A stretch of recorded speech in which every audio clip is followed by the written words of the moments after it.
కలియుగ ప్రత్యక్ష దైవంగా కొలుచుకునే శ్రీ అలివేలు మంగ పద్మావతి సమేత శ్రీ వెంకటేశ్వర స్వామి వారికి 7 శనివారములు 7 ప్రదక్షిణలు అంగరంగ వైభవంగా ప్రారంభించారు.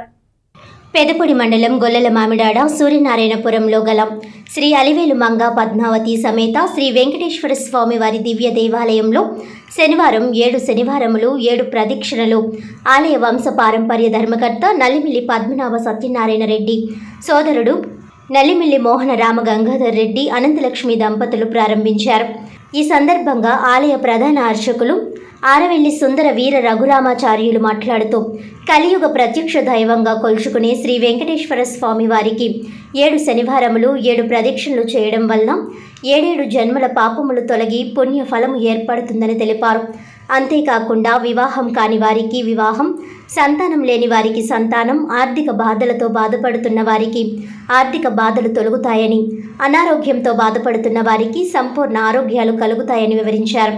ఈ కార్యక్రమంలో అధిక సంఖ్యలో భక్తులు పాల్గొన్నారు.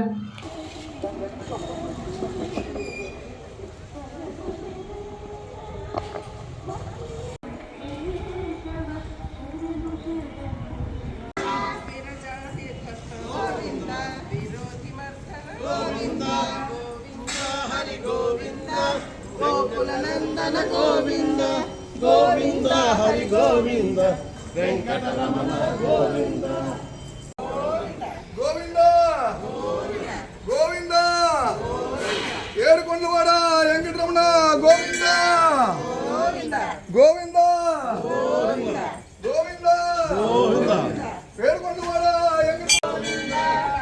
గోవింద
అలమేలు మంగా పద్మావతి సమేత శ్రీ వెంకటేశ్వర స్వామి వారి యొక్క దేవాలయం గొల్లల మామిడాడ సూర్యనారాయణపురంలో వేంచేసినది.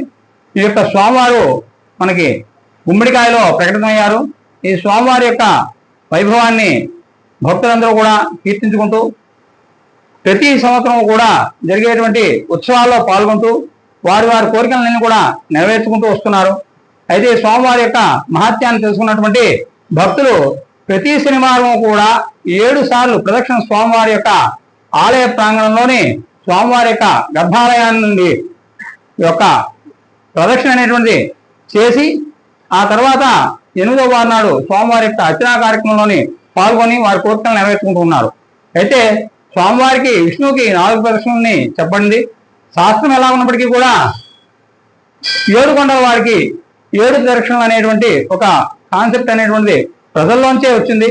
ఆ ప్రజలు వారి కోరికలు 7 సార్లు స్వామివారికి ప్రదక్షిణ చేసినట్టయితే నెరవేరుతున్నాయని చెప్పేసి అందరి ద్వారా తెలుసుకొని తండోపతండాలుగా భక్తులు ప్రతి శనివారం కూడా వచ్చి ఈ ప్రదక్షిణలో పాల్గొంటున్నారు. అయితే ఈ ప్రదక్షిణ సామూహికంగా చేయడానికి తగిన అవకాశం ఈ ఆలయం ప్రాంగణం చాలా పెద్దదై ఉండడం వల్ల అవకాశం ఉంది. కాబట్టి భక్తులందరూ కూడా ప్రతి శనివారం కూడా 7:30 గంటలకి ఆలయానికి చేరుకొని స్వామివారి ప్రదక్షిణని సామూహికంగా చేస్తున్నారు. తదనంతరం వచ్చేటువంటి వారు ఎవరి అనుకూలాన్ని బట్టి వారు ప్రదక్షిణ చేసుకొని స్వామివారి యొక్క దర్శనం చేసుకొని తీర్థప్రసాదం స్వీకరించి అలాగే పూజా కార్యక్రమాల్లో పాల్గొని తరిస్తూ ఉన్నారు. ఆ విధంగానే అందరూ కూడా భక్తులందరూ కూడా వచ్చి ఈ యొక్క స్వామివారి యొక్క మహత్యాన్ని తెలుసుకొని అందరికీ కూడా తెలియపరుస్తూ అందరూ తరించాలని కోరుతున్నాం.